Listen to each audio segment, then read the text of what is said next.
अस्सलाम वालेकुम दोस्तों। आज की इस वीडियो में आप जान पाओगे कि किस तरह हम किसी भी एंड्रॉयड सेल फ़ोन का IMEI नंबर और सीरियल नंबर बआसानी चेक कर सकते हैं। तो दोस्तों, हमने सिंपल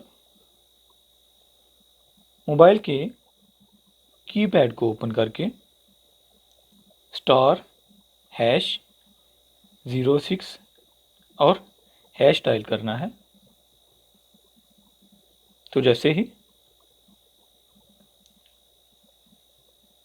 हम *#06# डायल करेंगे, हमारे सामने IMEI नंबर और सीरियल नंबर, जिसे SN लिखा होता है, शो हो जाएगा। जी तो दोस्तों,